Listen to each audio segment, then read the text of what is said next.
Hi, this is Matt Hugg with Nonprofit.Courses, bringing you part 2 of our series on onboarding volunteers. And today, onboarding your program and fundraising volunteers. So let's get started.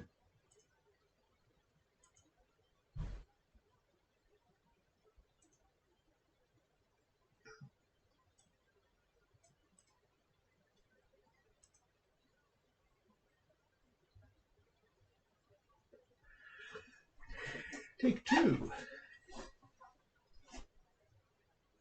Hi, this is Matt Hugg with Nonprofit.Courses. And today we're bringing you onboarding your program and fundraising volunteers. You'll find a blog post with the same name on the QGive blog. And to let you know, this is part 2 of our series on onboarding volunteers. So let's get started. First of all, we're going to start with our program volunteers. And it may seem obvious, but it doesn't happen all the time. And it's really odd, at least in my opinion, that they're program volunteers, but we don't give them the context of the program in which they're working. We covered this a little bit in part 1. We talked about mission and program for all volunteers, but it's definitely worth emphasizing here that getting them in sync with the program, whether they're just filing something or hanging up clothes or shoveling soil at a park, whatever it is, give them the bigger picture. Let them know what the context is of their work, because people are volunteering because they folks don't come in and say, I want to shovel ditches, right? They come in and say, I want to help the environment. Or they don't say, I just want to put clothes on hangers. They say, I want to do my bit for helping abuse victims in shelters. And so if you can give them that bigger context, you're helping them meet their goals. And that's why this is so important, to help them get to know the program, the bigger program. Number 2, another obvious thing, but it just doesn't happen as much as it should, is train them on the job you're expecting them to do. It might seem, easy to say, oh, we'll just hang up all those clothes over there. You're working in a thrift store. That's where they should be, right? But, are you hanging them up in the right direction so that the hangers come off more easily? Are you having all the clothes turned a certain direction so that the aisle looks good and what's presented, on the sales here is looking the best it can? All these little details. What happens if they find a piece of clothing that doesn't meet your standards? Well, what are your standards? Give them that kind of training and give them the tools to do the job. That's another huge issue when it comes to training, is that we don't often give our volunteers exactly what they need to do the job. So back to hanging clothes, do they have enough hangers? Are the hangers consistently of the same type? Whatever it is, right? Make sure that they have the tools and the training on how to use those tools. Now, if we get into more sophisticated work, or in fact more dangerous work, these are important liability issues. But even if they're not, maybe it's, you're not going to get somebody to come at you because they had a paper cut, I hope.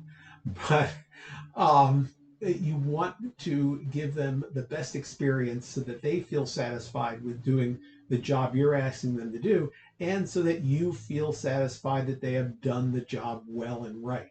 And a lot of times that just starts with the basic training on what that role should be. Now, let's talk for a minute about fundraising volunteers, because they are a bit unique. So fundraising volunteers are often people who don't necessarily see the rest of what they're doing. They're just asked to come in and ask their friends, through their network or something, to ask for money, or maybe they're writing letters for you. They might be doing grant proposals or even running events, right? These are all things that fundraising volunteers do. And a lot of times that's broken separate from what the rest of the volunteer cadre is up to. So I think it's important to talk about fundraising volunteers specifically. Yeah, they need education about the program too. Again, nobody's coming to the table, especially as a fundraising volunteer, and saying, woohoo, I love asking people for money. I mean, maybe you get somebody who does, and actually I have met those people, but it's rare. So they need to have the education about the program and why it's important. This brings up something that I talk about in other times when I teach fundraising, which is what I call 1-to-1-for-1, right? Instead of asking somebody for money like you're asking for yourself, all right? A lot of people put themselves in that position. You want to ask like you are a partner with the person who you are asking for their funds, so that you both can help the person and the program that you are serving. So you're coming with the program, they're coming with the resources, and in partnership, you're working for that program. It's 1-to-1, me to you for one, that one person who's going to get the benefit of the program we're working with. So you want them to understand what that program is. You want your volunteer to understand that so they can explain what the program is to the people they're raising money from. Even if it's, in an event, right? You want your people to understand why the event is important so that they have that context to be able to take whatever they're doing for that event, whatever role they have in that event. And when they talk to their neighbors, their friends, they want to encourage people to get to the event, that they understand why that program is important and why the mission of your organization is essential. So teach them, number one, about the program of your organization. Take them to, see it in person. That would be great. But if that's not possible, educate them in other ways. All right. Get beyond the barriers. And I kind of got to that a little bit in talking about the program, but a lot of folks just, fundraising is not their thing, even though they say they can do it. And I get this quite a bit from people who are in business who do a lot of sales. And they say, oh, well, fundraising and sales is the same thing. Honestly, a lot of similarities, a lot of parallels. And it might be very similar to some kind of intangible sales, like maybe insurance, but it is not the same thing because of this three-way relationship that goes on in nonprofits. It doesn't happen in the business sector. In the business sector, if I buy a pen, I give you 25 cents, you give me the pen, we're done. In the nonprofit sector, if my role is to make sure that everybody is pen enabled, right, and I see that you don't have a pen, I give you that pen for free or maybe for a nickel instead of 25 cents. And then I turn around to somebody else and I ask them for the 20 cents or the full price of the pen to make up for that cost. So now the sales is different because you have two different customers. You have the mission recipient and you have the person who is funding that mission, right? The person with the resources. And talking to that other person who has the resources can be problematic for a lot of folks. And that gets back to that 1-to-1-for-1 thing I discussed before. You want to be there in partnership, not as, it almost as equals, not coming as a beggar on that, because a lot of people feel that way.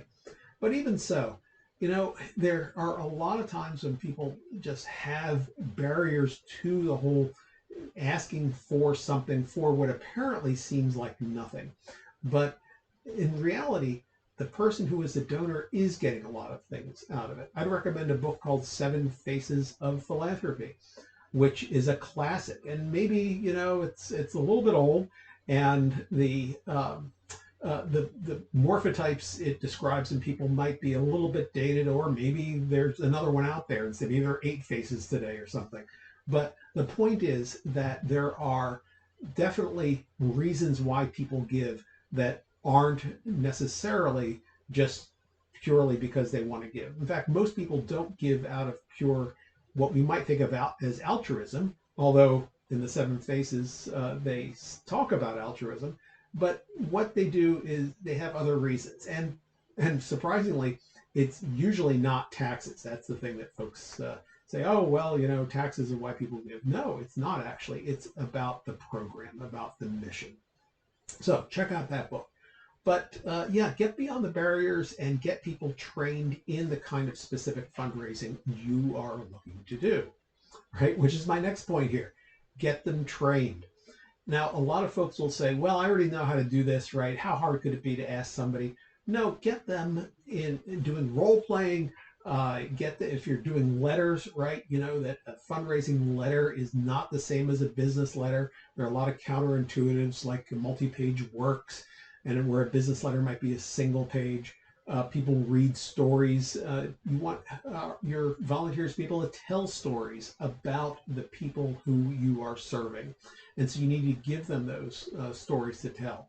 But then just set them up. And if somebody is sure they know how to do it, then enlist them in training the other people. Nobody gets off the hook here. And it's one of the secrets of education and teaching is that when you teach something to somebody else, you have to learn it better. So if you enlist a volunteer who says they don't need training because they know it all, then put them to work training. And that will get them even better prepared for doing whatever kind of fundraising that you have in mind for them. So the whole idea here is to get people focused on your preferred method. There's another book out there called The E-Myth by a guy named Michael Gerber. I think it's called The E-Myth Revisited. And he is all about systematizing things. And maybe you need to develop a brand or a way of asking that is unique to your nonprofit, that is documented and that works. And then you say, other nonprofits have said that, you've done work for them and you feel like you know how to ask for money. That's great. Let me share with you our method so that you know what our expectations are and get into why your method might be unique and different than the others. All right.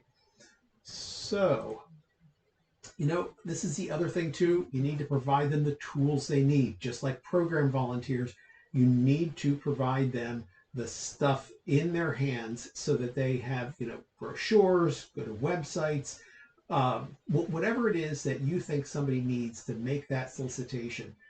Business cards or pictures, right? A binder of pictures, still often the best thing as opposed to something on an iPad because you can give the donor a picture, that kind of thing. But give them the tools they need. Make sure they're prepared. Think it through from their point of view about whatever they need to make those solicitations. That's huge. All right. There's some quick tips on how to engage your program, your onboard programming for program and fundraising volunteers. Hope you found it helpful. And this is Matt Hugg with Nonprofit.Courses.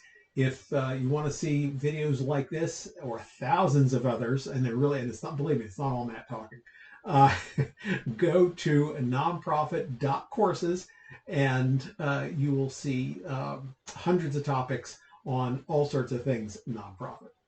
All right. Have a great volunteer day.